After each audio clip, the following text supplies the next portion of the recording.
Trent Crim, The Independent.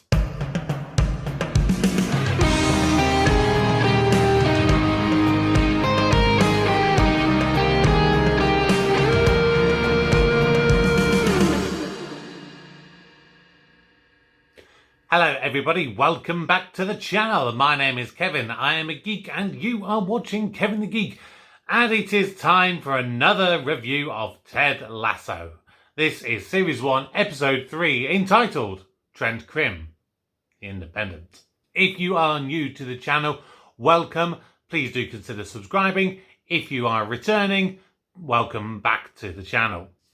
So we continue on with the story from where we left off last time. And for me, what is great with this episode is you're focusing on Ted and the acceptance of him as a coach. But you're also now starting to see the influence that he is having. And very much particularly the influence that he has on Roy Kent, the captain of the team.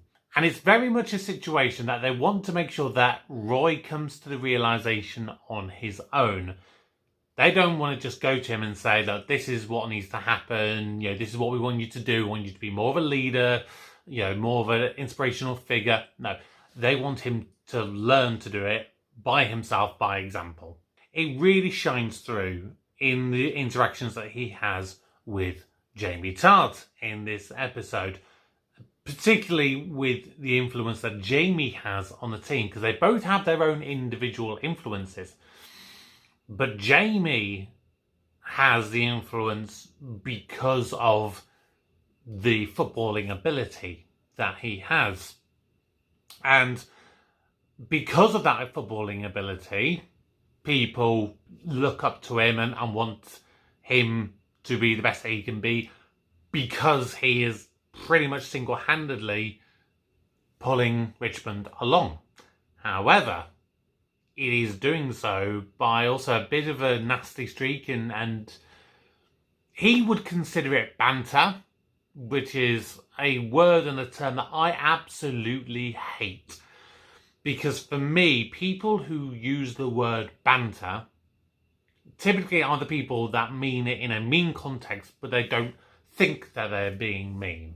And it's when they get called out on it. So if they're doing something bad and someone calls them out on their actions, they'll try and go, oh, it was just a bit of banter, mate. That's why I don't like that term. Colin and Isaac are picking on Nate quite religiously.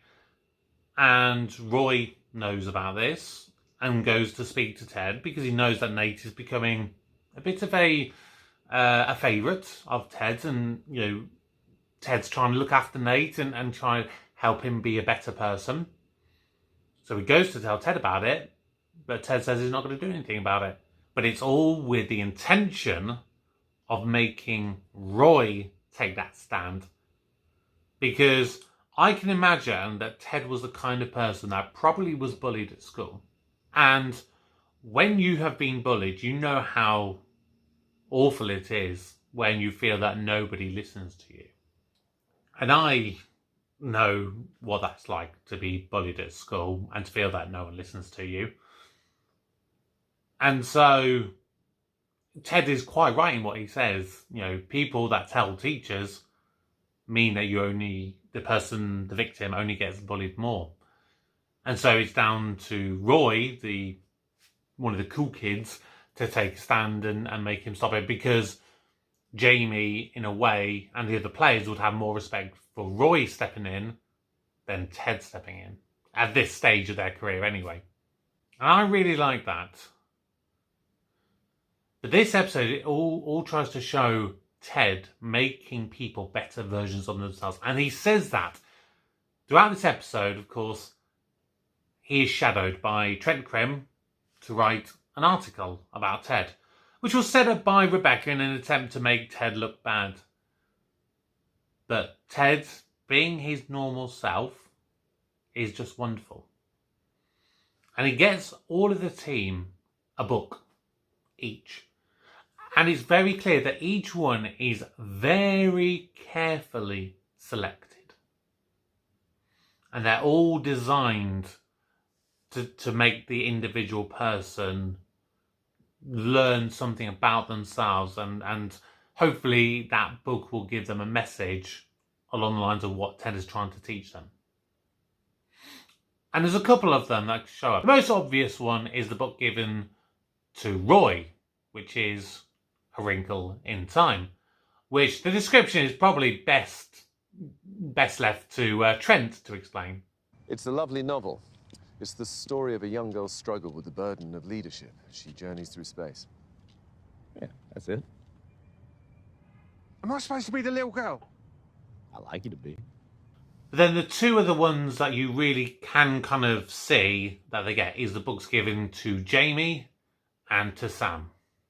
Now, Jamie was given the book The Beautiful and the Damned by F. Scott Fitzgerald. Now, The Beautiful and the Damned follows a couple in the sort of jazz era, in the sort of like 1920s or 30s. And these are really selfish characters within this book. And the other thing that features within the book so much is how obsessed they become with their past and their history, along with their status and their wealth. So it's all trying to teach Jamie that you can have all this money and status and be viewed as this powerful figure, but sometimes you need to be a little bit humble, and that's I really like that.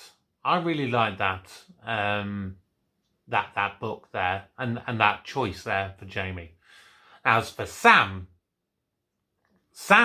was given the book Ender's Game by Orson Scott Card. This one is basically features two characters which could easily, either of them, refer to kind of be who Sam is at the moment. And that's two characters called Bean and Ender. And both of these are children who are underestimated, I would say, who go on to be quite powerful figures. But it's also a story about imperialism and understanding one another. I think this is a really important subject for Sam, considering how he spoke in the last episode when Ted gave him little toy soldier figure as a meaningless thing, as something his child gave him. But for Sam, the American army would represent imperialism. So those are three really good choices for Roy, Sam and Jamie. There was a couple of others, but I didn't quite manage to see which exact books they were, so I can't really say much about those. But those are the key three ones. But books and novels and literature are heavily featured throughout this show, and you could do a whole thing where you go back and look at each individual one and probably talk about the significance of each one. This is what I really love about this show, the intricate details it goes into every single little thing. You'll see things happening in one episode, like in the previous episode during the first training session, where you see Ted kind of, his hands were a bit shaky, which of course will come to later down the line in a few episodes' time. Similarly to the situation with having the treatment room in the dressing room, in the locker room, because the whole superstition about the ghosts. So this show goes in so hard, so deep. And this, I really loved it. Mostly for every interaction between Trent and Ted. So I love Trent as a character, and I've heard rumours that he may be more of a kind of leading or supporting character in the third season, similar to the way maybe Dr. Fieldstone was in season 2. So if that is true, I'm really looking forward to seeing more Trent. But ultimately, what sums up this episode and what sums up Ted is what he says here to Trent. I love coaching. Now, I'm going to say this again, just so you didn't think it was a mistake the first time I said it. For me, success is not about the wins and losses. It's about helping these young fellas be the best versions of themselves on and off the field. And it ain't always easy, Trent, but neither is growing up without someone believing in you. Just phenomenal. Lovely, lovely moment.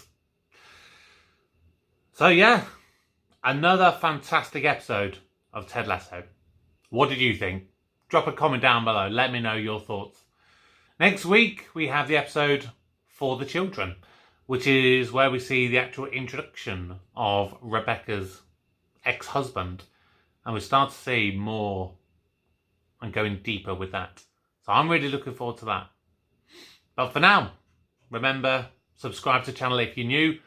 Remember, we've got Marvel Mondays, Doctor Who Wednesdays, Ted Lasso Thursdays, and when the time comes, Torchwood Tuesdays.